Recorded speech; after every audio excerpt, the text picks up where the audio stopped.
kasih. Biarlah pagi ini kami memulai hari dengan mengakui kebaikan-kebaikan-Mu. Sebab rahmat-Mu selalu baru setiap pagi, setiap hari dalam hidup kami. Terima kasih Tuhan, terima kasih. Kami percaya kami harus jadi orang yang mengucap syukur. Oleh sebab itu pagi ini kami membawa korban ucapan syukur kami. And we say thank you, thank you, thank you, thank you. Terima kasih. Terima kasih Tuhan Yesus baik, Tuhan Yesus baik. Terima kasih, terima kasih. Dan kami percaya sepanjang hari kami ada dalam kebaikan-kebaikan Tuhan. Terima kasih di dalam nama Tuhan Yesus Kristus kami sudah berdoa. Dan setiap kita yang mengasihi Dia sama-sama kita katakan amin, amin, amin. Shalom, selamat pagi semua. Kemarin membuat saya ada kumpul dengan teman-teman VOW dan membuat saya merenung betapa pentingnya satu hal yang harus kita miliki dan kita pahami, yaitu tentang persahabatan, pertemanan. 1 Korintus 15 ayat 33 ayat terkenal berkata, janganlah kamu sesat sebab pergaulan yang buruk merusakkan kebiasaan yang baik. Pergaulan yang buruk, pertemanan, persahabatan yang buruk merusakkan kebiasaan yang baik. Berarti kebiasaan seseorang terbangun oleh pertemanan yang ada di sekitarnya dia. Untuk mengerti siapa orang itu, untuk mengerti kelakuan orang itu sederhana. Yang Anda perlu lakukan adalah Anda tidak perlu tahu siapa orang itu, tapi yang perlu Anda tahu adalah satu, siapa teman-teman dari orang itu. Ada perkataan di self development yang berkata bahwa if I want to know you, show me your friend and I will know who you are. Untuk saya mengenal Anda sederhana, tunjukkan pada saya siapa teman-temanmu, dan kalau saya tahu siapa teman-temanmu, maka saya tahu siapa kamu sesungguhnya. Makanya VOW rame-rame semua gitu ya. Kalau kumpul. Terakhir saya lihat fenomenanya harus cari ruangan sendiri gitu ya. Saking ramenya. Tetapi bukan berarti semua di VOW juga lepas sangat lepas begitu juga enggak. Saya kemarin hanya bisa ketawa-ketawa menikmati keseruan Anda. Tetapi kebiasaan bukan hanya sekedar gaya seseorang, tetapi kebiasaan seseorang dibangun dari pertemanan orang itu, dibangun oleh pertemanan orang itu. Jadi mereka yang suka gosip biasanya akan kumpul dengan sesama tukang gosip. Mereka yang suka gosip akan kumpul dengan mereka yang sesama tukang gosip. Mereka yang kepahitan biasanya juga akan kumpul dengan mereka yang sesama kepahitan. Jadi yang saling kepahitan saling menguatkan satu sama lain biasanya untuk jadi tetap pahit dengan orang lain. Sebab kebiasaan dibangun oleh persahabatan Anda, pertemanan Anda. Pergaulan yang buruk merusakkan kebiasaan yang baik. Sebab pergaulanlah yang menentukan kebiasaan, bukan kebiasaan yang menentukan pergaulan. Sekali lagi, maka oleh sebab itu kita harus hati-hati dalam memilih pertemanan kita, pergaulan kita. Sebab kita meneladani kebiasaan orang lain dalam pergaulan kita. Kita meneladani kebiasaan orang lain di dalam pergaulan kita. Pergaulan menentukan kebiasaan, sebab di dalam pergaulan kita meneladani kebiasaan orang. Tahukah Anda bahwa manusia termasuk makhluk peniru sebenarnya? Manusia adalah makhluk peniru. Kalau Anda kumpul anak kecil, kemudian Anda kasih beberapa mainan, biasanya kalau ada satu anak yang berani mengambil mainan, maka mainan pertama yang dia ambil adalah mainan yang paling disukai oleh anak-anak lain. Sebab mereka akan melihat, kok anak kecil itu main-mainan itu seru juga ya. Dan yang lain kemudian ingin permainan yang sama. Walaupun sebenarnya dulunya mungkin dia tidak terlalu suka. Tetapi ketika dia melihat orang lain memainkan, maka dia dengan sendirinya akan mengingini apa yang orang lain lakukan, apa yang orang lain punya, apa yang orang lain kerjakan. Itu sebabnya biasanya ada satu perempuan kemudian disenangi oleh dua orang laki-laki teman yang saling berteman. Kenapa? Sebab ketika yang satu suka, tiba-tiba temannya entah bagaimana juga suka apa yang dia suka. Manusia adalah makhluk peniru. Ketika seorang cowok lihat sebuah barang, sebuah mobil warna merah, kemudian dia suka, biasanya orang kedua ketika melihat yang pertama suka, maka dia pun akan menyukai apa yang orang pertama suka.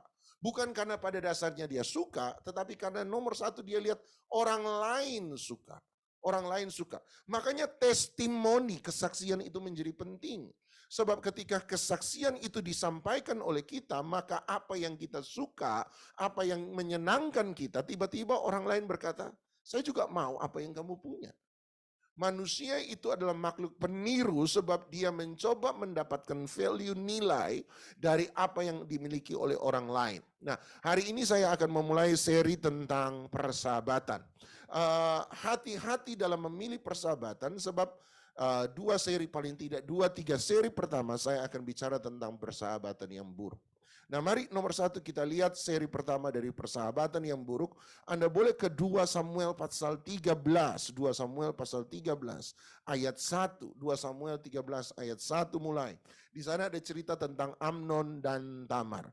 2 Samuel 13 ayat 1, perhatikan baik-baik dan seringkali kita melewatkan apa yang disampaikan oleh Alkitab. 2 Samuel 13 ayat 1. Sesudah itu terjadilah yang berikut. Absalom bin Daud mempunyai seorang adik perempuan yang cantik namanya Tamar. Dan Amnon bin Daud jatuh cinta kepadanya. Hati Amnon sangat tergoda sehingga dia jatuh sakit karena Tamar saudaranya itu. Sebab anak perempuan itu masih perawan dan menurut anggapan Amnon mustahil untuk melakukan sesuatu terhadap dia. Jadi perhatikan Alkitab mengatakan Amnon jatuh cinta kepada adik tirinya yaitu Tamar. Jadi satu ayah tapi lain ibu. Dan menarik sekali dia saking menginginkan Tamar, dia sampai jatuh sakit karena menginginkan Tamar. Tapi yang menarik adalah Alkitab memberitahukan kepada kita bahwa Amnon tahu bahwa mustahil bagi dia untuk mendapatkan Tamar. Kenapa dia tahu mustahil bagi dia untuk mendapatkan Tamar? Sederhana, sebab Tamar adalah adik tirinya dia. Walaupun bagaimana juga dia tahu bahwa Tamar adalah adik tirinya dia. Walaupun dia tahu bahwa adik tiri dia suka, tetapi dia mengerti satu hal. Dia mustahil untuk mendapatkan Tamar. Jadi dia sudah punya satu pemikiran, dia jatuh sakit sebab dia tahu mustahil. Tapi perhatikan ayat 3 perhatikan. Nah ini yang sering kali terlewatkan. Amnon mempunyai, apa Bapak Ibu? Seorang sahabat. Hati-hati pilih sahabat sebab pergaulan yang buruk akan merusakkan kebiasaan yang baik. Pergaulan Anda, siapa yang Anda jadikan sahabat, maka dialah yang akan menentukan tingkah langkah dalam hidup Anda dan saya. Dan yang menarik adalah Amnon, anak Daud, mempunyai seorang sahabat bernama Yonadab. Anak Simea, kakak Daud. Jadi dia sudah mengerti, Anda harus mengerti bahwa mereka ini sepupu, tetapi lebih daripada sekedar sepupu, mereka sahabat. Dan sebagai orang yang ada dalam lingkungan keluarga Daud, mereka pasti sudah pernah mengerti cerita antara Daud dan Yonatan. Yang kata Alkitab lebih dekat, sahabat yang lebih dekat daripada saudara menurut saya.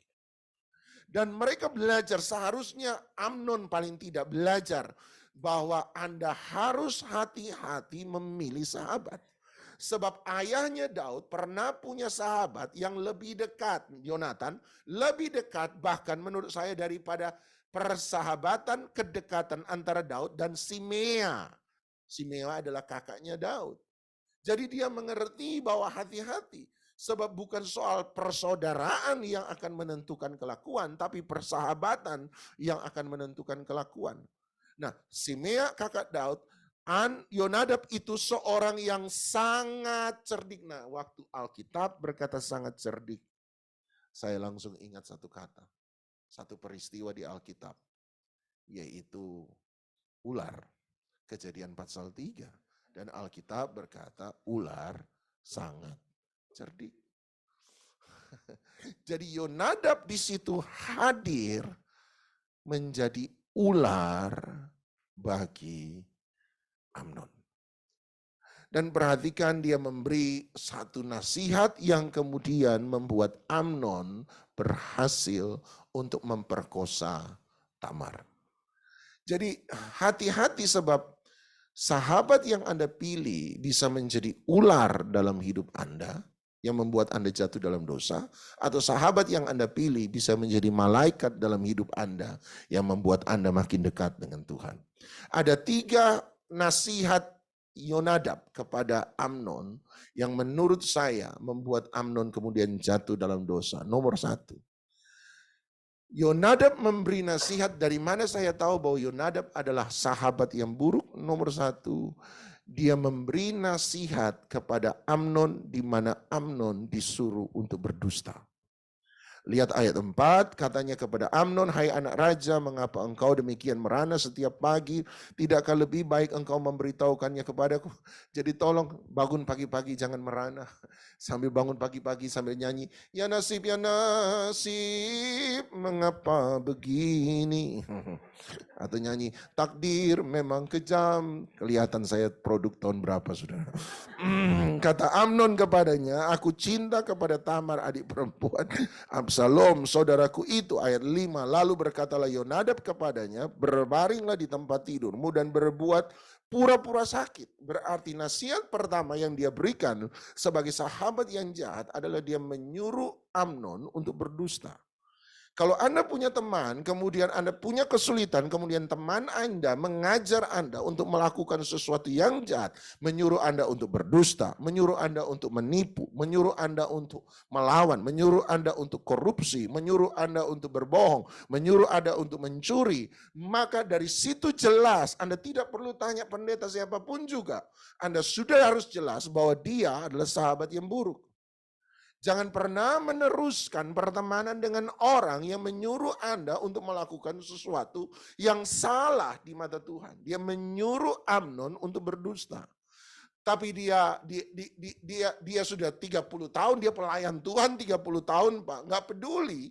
Dia boleh jadi pendeta sekalipun, tetapi ketika dia memberi Anda nasihat yang salah, menyuruh Anda untuk berdusta, menyuruh Anda untuk korupsi, menyuruh Anda untuk memukul, menyuruh Anda untuk melakukan sesuatu yang jahat, melawan apa yang Tuhan perintahkan, maka taulah satu hal bahwa dia adalah sahabat yang buruk.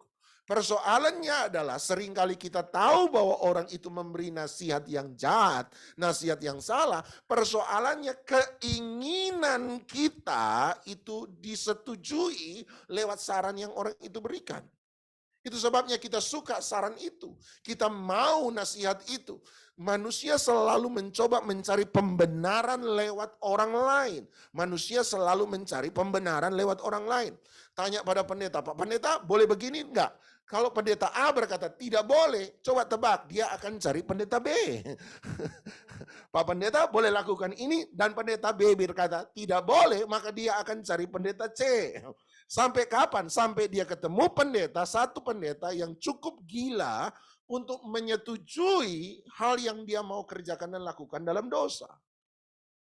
Itu yang terjadi. Kita selalu, kalau dia tidak setuju dengan saya berarti kamu bukan teman saya. Kalau kamu tidak mendukung saya mendukung kamu untuk melakukan kebenaran. Tetapi saya tidak bisa mendukung kamu ketika kamu akan melakukan dosa. Sahabat yang baik akan selalu menegur ketika kita berbuat salah. Teguran yang nyata-nyata lebih baik daripada kasih yang sembunyi-sembunyi, kata Alkitab. Seorang sahabat mungkin akan melukai daripada memuji-muji yang membuat kita jatuh dalam dosa. Oleh sebab itu nomor 1, Yonadab adalah sahabat yang jahat. Sebab nomor 1, dia menyuruh Amnon untuk berdusta. Dia menyuruh Amnon untuk melakukan sesuatu yang tidak benar. Nomor 2, menurut saya dia adalah sahabat yang jahat, sahabat yang salah. Sebab nomor 2, dia berkata begini, apabila ayahmu datang menengok engkau, maka haruslah engkau berkata kepadanya, izinkanlah adikku Tamar datang memberi aku makan apabila dia menyediakan makanan di depan mataku, sehingga aku dapat melihatnya, maka aku akan memakannya dari tangannya. Nomor 2, nasihat yang salah dari Yonadab adalah dia menyuruh Amnon untuk melawan keluarganya sendiri. Dia bukan hanya menyuruh Amnon untuk berbuat dusta, untuk berbohong, tetapi nomor 2, dia melawan keluarganya sendiri. Dia melawan.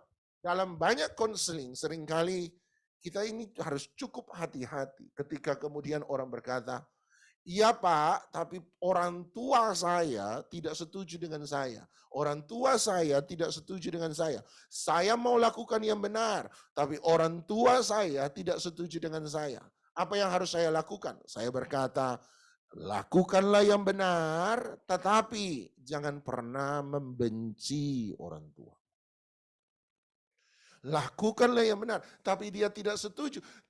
Ketidaksetujuan bukan menjadi alasan bagi kita untuk membenci orang itu. Perbedaan tidak harus menjadi permusuhan. Yang setuju katakan amin. Perbedaan saya, perbedaan pendapat, perbedaan pemikiran kita tidak harus membuat saya jadi musuh dia. Orang tuamu tidak setuju, oke, bilang saja, "Papa, Mama, mohon maaf. Karena iman saya pada Tuhan Yesus Kristus, saya tidak bisa melakukan itu." Cliff kemarin bersaksi bagus sekali menurut saya. Ada satu saat di mana dia harus mendapatkan sebuah pilihan. Lakukan A atau lakukan B. Apa yang Tuhan mau atau apa yang Tuhan tidak mau. Kamu lakukan apa yang Tuhan mau, kamu dipecat. Kamu lakukan apa yang Tuhan tidak mau, kamu akan dapat promosi misalnya. Dan satu sisi kita harus berkata, tidak bisa. Dan kemudian kita menanggung konsekuensi di mana orang itu berkata, "Oh tidak bisa, kalau begitu kamu tidak perlu berjalan bersama-sama dengan saya." Oke, tetapi perbedaan antara kita tidak harus menjadi alasan bagi saya menjadikan engkau sebagai musuh. Justru ketika terjadi perbedaan karena kita mau lakukan yang benar dan dia tidak, harusnya muncul belas kasihan kita terhadap orang itu dan berkata, sangat disayangkan dia belum mengerti kebenaran. Ketika orang marah pada Anda, orang membenci Anda, kita belajar mengampuni orang itu. Kenapa? Sebab nomor 1 itu untuk membebaskan kita dari kebencian. Tapi nomor 2, seharusnya kita bukan marah pada mereka, tetapi kita harusnya kasihan dengan mereka. Sebab mereka belum mengerti kebenaran yang sesungguhnya. Oh tapi orang gereja nggak peduli. Tahu kebenaran dan melakukan kebenaran adalah 2 hal yang berbeda. Oleh sebab itu kita harus merasa kasihan. Bukan berarti saya harus melawan mereka. Tetapi Pak, persahabatan dengan dunia, Yakobus, persahabatan dengan dunia adalah musuh Allah. Kalau begitu kita harus melawan mereka. Tunggu dulu, Paulus dengan jelas berkata bahwa peperangan kita bukan melawan darah dan daging. Sudah jelas. Oh, Yesus sendiri berkata bahwa kalau kita memilih Yesus satu kali, anak akan melawan orang tua. Nah, anak melawan orang tua, suami melawan istri. Nah, bagaimana dengan ini? Kata melawan di sana bukan harus berarti bermusuhan. Kata melawan di sana berarti terjadinya sebuah perbedaan. Berarti ada perbedaan ketika saya melakukan kebenaran dan dia merasa bahwa itu bukan sesuatu yang benar bagi dia. Ya sudah, perbedaan bukan berarti saya kemudian, "Oh kamu tidak setuju dengan saya, oh kalau begitu ambil batu lempar dia." Kan enggak pernah Yesus mengajarkan demikian. Yang terjadi adalah Yonadab mengajar Amnon untuk berbalik melawan keluarganya sendiri. Jahat dan sangat jahat. Ada kasus di mana seorang pendeta membuat seorang anak berbalik melawan mamanya sendiri. Menurut saya, ketika ditanya kasus itu pada saya, menurut saya, apapun juga persoalannya, menurut saya sang pendeta sudah salah. Kenapa? Sebab dia membuat anak berbalik melawan orang tua. Dan itu tidak pernah Yesus ajarkan. Tidak bisa. Hari ini apabila Anda ada di dalam konflik keluarga, seberapapun sulit, punyalah hati untuk mengampuni, hati untuk mengasihi, dan belajar untuk berkata, dia bukan orang yang jahat, tapi bilang saja, dia patut dikasihani, sebab dia tidak mengerti kebenaran yang sesungguhnya. Tuhan Yesus Matius 5 berkata, apabila engkau hendak mempersembahkan persembahan pada Tuhan, kemudian engkau teringat ada barang sesuatu di hati saudara mengenai engkau. Menurut saya itu ayat luar biasa. Mengingat ada barang sesuatu di hati saudara mengenai engkau. Jadi bukan di hati saya mengenai orang lain, tetapi di hati orang lain mengenai saya. Kalau kamu merasa di hati orang lain ada ganjalan terhadap kamu, seringkali kita berkata, kamu berkelahi sama dia? Enggak. Tapi dia marah sama kamu. Ya dia marah sama saya, tapi saya enggak marah sama dia. Berarti dia yang perlu minta maaf sama Tuhan. Ada teman saya kalau selalu ada persoalan, Bapak marah sama dia? Enggak. Enggak marah, dia yang kepahitan sama saya enggak pernah kepahitan sama dia. Saya bilang hebat juga ya. Itu paling jurus paling luar biasa. Jadi nggak pernah merasa menyakiti orang lain. Cuma orang lain sakit hati terus itu sama dia. Oke. Tapi dia bilang kalau kamu merasa ada orang lain yang merasa punya ganjalan dengan kamu, ini yang menarik. Dia berkata, letakkan dulu persembahanmu, berdamai dengan orang itu, baru kembali dan memberi persembahan pada Tuhan. Catat baik-baik. Tidak ada persembahan kepada Tuhan seperti apapun juga. Ibadah kek, doa pagi kek, puasa kek, tidak ada yang bisa menggantikan pengampunan kepada orang lain. Anda pikir doa bisa membuat Anda mengampuni? Tidak akan pernah bisa. Letakkan dulu doamu sebentar, sekarang melangkah saja untuk berdamai. Soal dia mau berdamai, itu urusan lain. Tapi yang pasti Anda sudah memulai terjadinya sebuah perdamaian. Anda pikir puasa akan buat Anda bisa mengampuni orang lain? Percayalah tidak. Letakkan dulu itu puasa. Sekarang melangkah saja berdamai dengan orang itu. Minta Tuhan beri kekuatan untuk Anda berdamai dengan orang itu. Tidak ada persembahan apapun juga yang bisa menggantikan perdamaian dengan orang lain, pengampunan kepada orang lain. Anda pikir ibadah akan membuat Anda rasa marah, benci Anda hilang? No, letakkan dulu itu ibadah, berdamai dengan orang lain. Selalu kita menjadikan ibadah sebagai kamuflase untuk menutupi apa yang kurang dalam hidup kita. Yang ketiga dan yang terakhir, saran yang jahat yang diberikan Yonadab kepada Amnon. Nomor 1, dia menyuruh Amnon untuk berdusta, melakukan sesuatu yang salah. Nomor 2, dia menyuruh Amnon untuk melawan keluarganya. Dan nomor 3, dia menyuruh Amnon melakukan sebuah hubungan yang salah secara seksual. Dia menyuruh Amnon untuk melakukan sebuah hubungan yang salah secara seksual.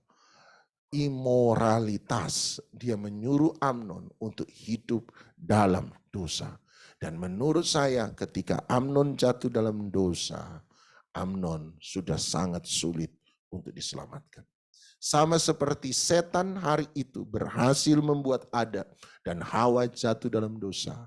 Hari itu Yonadab berhasil membuat Amnon jatuh dalam dosa. Semua dimulai dengan satu ayat kecil. Ayat 3 apa? Amnon mempunyai seorang sahabat yang bernama Yonadab. Hari ini hati-hati, pilih sahabat Anda. Sahabat Anda boleh jadi setan bagi Anda. Tapi saran saya, punyalah sahabat yang jadi malaikat buat Anda. Ya, hati-hati. Ya, lalu saya hari ini banyak kata setan ternyata. Dulu khotbah jangan jadi setan. Hari ini hati-hati. Kalau sahabat Anda bisa jadi ular, jadi setan buat Anda. Anda ingat baik-baik, pergaulan yang buruk merusak kebiasaan yang baik. Orang yang sakit hati kumpul dengan orang yang sakit hati. Orang yang kecewa kumpul dengan orang yang kecewa. Orang yang suka gosip kumpul dengan orang yang suka gosip. Orang yang suka humor kotor akan kumpul dengan orang yang suka humor kotor. Dan orang yang seperti setan akan kumpul dengan sesama setan. Hati-hati dengan orang yang Anda pilih jadikan sahabat. Tapi menurut saya Yesus datang jadi sobat yang setia bagi Anda dan saya. Bergaullah dengan dia. Dan kalau bergaul dengan dia berarti yang suka gosip, gaul dengan yang suka gosip. Yang suka kecewa, gaul dengan orang yang suka kecewa. Kalau Yesus setia, maka kita seharusnya jadi setia sama seperti Dia. Yesus baik, maka kita harus jadi baik sama seperti Dia. Yesus kudus, maka kita jadi kudus dengan Dia. Hubungan dengan Tuhan tanpa mengubah kelakuan kita berarti Anda tidak pernah bersahabat dengan Tuhan. Bersahabatlah dengan Tuhan, sebab persahabatan yang baik akan menghancurkan semua kebiasaan yang buruk dan memberi kebiasaan yang baik kepada kita. Yesus suka makan apa? Yang suka makan kumpul dengan yang suka makan. Harus. Yang suka makan tentu saja akan kumpul dengan yang suka makan. Yang suka makan tidak mau kumpul dengan yang tidak suka makan. Sebab membuat mereka mengerti badan mereka. Yang di online bingung, ini Pak Doni ngomong apa ini tiba-tiba. Mohon maaf, ada pendapat. Yang suka makan akan kumpul dengan yang suka makan. Yang kudus akan kumpul dengan yang kudus, yang baik. Kudis akan kumpul dengan yang kudis. Tapi yang baik akan kumpul dengan yang baik, yang jahat akan kumpul yang jahat. VOW, jadilah malaikat bagi sesama manusia. Mari kita datang pada Tuhan. Tuhan Yesus setia, Dia sahabat kita dalam segala susahku, selalu menghiburku. Dia mengerti bahasa tetesan air mata. Kalau badai mengamuk dan gelombang menerjang, Tuhan Yesus. Saya mewakili Nita dan saya percaya ini hati kami sebenarnya, bahwa di sini kami menawarkan persahabatan. Tapi bukan berarti kami harus setuju dengan semua yang Anda perbuat. Di dalam persahabatan VOW, kami belajar satu hal, kebenaran ada di atas segala-galanya. Seringkali teguran itu harus keras. Teguran itu harus keras. Ketika Anda dimuridkan, Anda datang untuk bersekutu bersama-sama, kita boleh tertawa bersama-sama. Tetapi ketika Anda punya masalah, kita akan menangis bersama-sama dengan Anda. Tapi bukan berarti kami harus setuju dengan semua kelakuan yang sama. Ada saatnya teguran itu harus diberi. Dan saran saya adalah kalau Anda periksa dalam Alkitab bahwa teguran itu benar-benar sesuai firman Tuhan. Saran saya, punyalah hati yang besar untuk menerima. Menjadi sahabat bukan berarti harus setuju dengan semua yang Anda perbuat, termasuk saya. Ketika bersama-sama dengan VOW berarti saya memberi diri saya terbuka untuk dilihat oleh semua teman-teman yang lain dan juga memberi diri saya untuk ditegur. Sebab ketika saya melakukan sesuatu yang salah, fungsi sahabat adalah membawa saya kembali ke jalan yang benar. Jangan jadi sahabat yang buat orang benar ada pada jalan yang salah, jalan yang sesat. Tapi jadilah sahabat yang ketika orang sesat, Anda bawa pada jalan yang benar. Dan teguran akan selalu ada. Tapi Anda periksa, kalau memang betul, memang benar. Jangan hanya karena keinginan saya seperti Amnon. Saya mau ini, saya mau ini, saya minta orang setuju. No. Seringkali kebenaran harus membuat terjadi sebuah konfrontasi. Itu sebabnya Yesus berkata, ayah akan bangkit melawan anak, anak akan bangkit melawan orang tua. Melawan di sana bukan berarti Anda berperang. Melawan di sana berarti Anda menjadi berbeda. Tetapi sekali lagi kami juga percaya bahwa perbedaan tidak harus menjadikan kita permusuhan. Oleh sebab itu kami mau jadi sahabat. Teguran yang nyata-nyata jauh lebih baik daripada kasih yang sembunyi-sembunyi. Sahabat akan melukai, menegur Anda. Tetapi daripada orang yang hanya memuji-muji membuat Anda jatuh pada jalan yang salah. Hari ini Anda pilih yang mana? Anda pilih di samping Anda setan atau Anda pilih di samping Anda malaikat? Anda pilih siapa?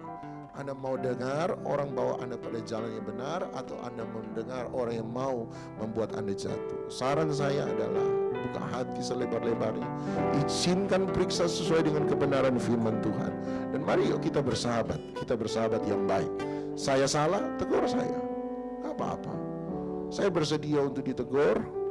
Saya terbuka hari ini. Saya terbuka, silakan. Tapi di situ saya tahu teguran itu membawa saya pada jalan yang benar. Dan yang paling penting, punya sahabat yang setia, namanya Yesus. Mari kita datang pada Tuhan. Tuhan, Engkau jadikan kami satu dalam tubuh Kristus. Berarti Engkau mengikatkan kami dalam cinta kasih-Mu, dalam iman, dalam penebusan darah Yesus. Dan oleh sebab itu sebagai satu keluarga di dalam Tuhan, sebagai sahabat, ajar kami untuk menjadi sahabat yang baik, sahabat yang benar, dan bukan sahabat yang jahat. Ikatkan kami dalam tali Kristus lewat persekutuan tubuh dan darah-Mu. Kami dimerdekakan, kami ditebus, diselamatkan. Angkat roti di tangan kanan Anda tinggi. Itu sebabnya Paulus menegur jemaat Korintus ketika dia berkata, kamu tidak mengakui tubuh Kristus sebab kamu ada yang makan sampai kenyang sehingga orang lain tidak bisa makan. Kamu minum sampai mabuk sehingga orang lain tidak bisa minum. Artinya kamu tidak peduli dengan orang-orang di sekitarmu. Oleh sebab itu dia menegur mereka supaya dengan cara yang layak untuk menerima tubuh dan darah Kristus. Artinya cara yang layak menerima tubuh dan darah Kristus adalah peduli dengan orang di sekitar kita. Ingat, mereka juga tubuh Kristus. Dan hari ini saling mengakui bahwa kita ada tubuh Kristus.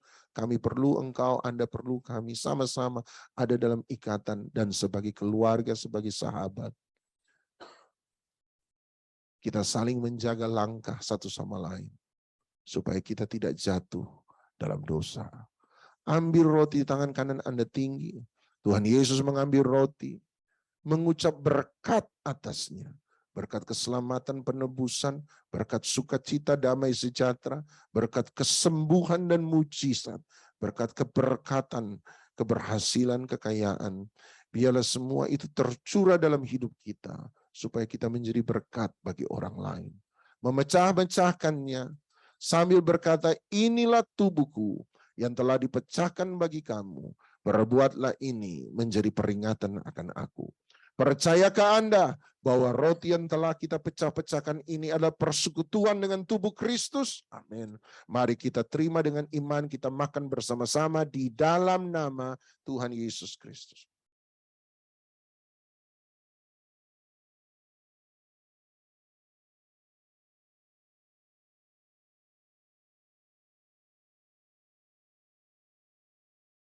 Terima kasih, terima kasih.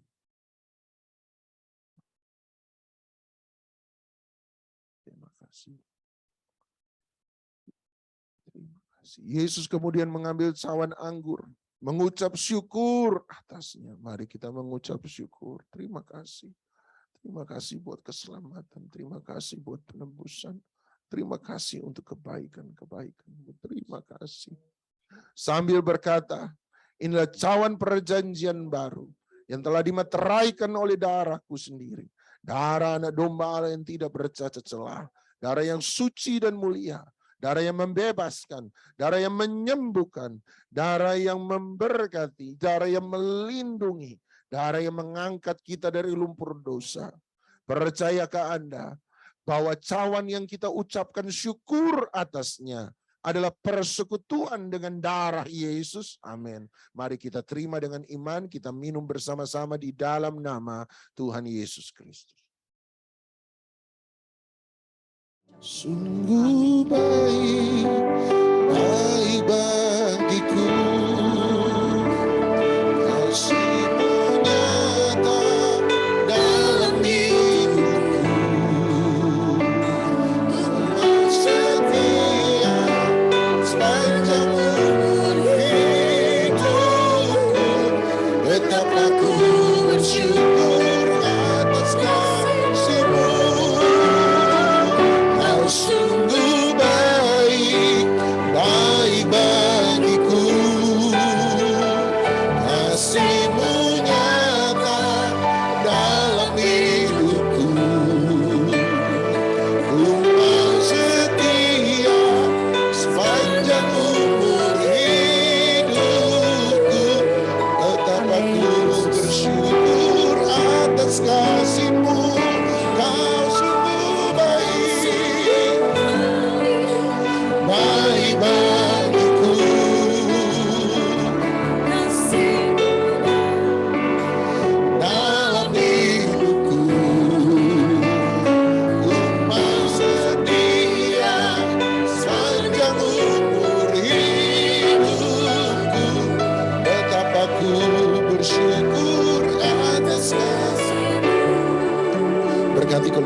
persahabatan kami, persaudaraan kami dalam Yesus justru membuat kami makin kuat, membuat kami makin berkenan di hadapan Engkau, membuat kami berjalan makin kuat dan makin kuat hari lepas hari, saling menghibur, saling menguatkan, saling menasihati, saling menegur, tetapi semuanya bersama-sama membangun satu sama lain untuk kemuliaan nama Tuhan.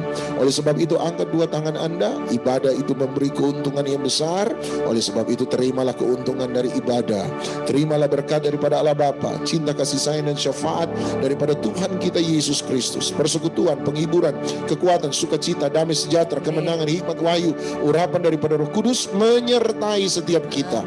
Hidupmu diberkati, kesehatanmu diberkati, anak cucumu diberkati, keluargamu diberkati, pekerjaanmu diberkati, masa depanmu diberkati di dalam nama Tuhan Yesus Kristus. Yang percaya dilawat diberkati Tuhan, sama-sama kita katakan amin.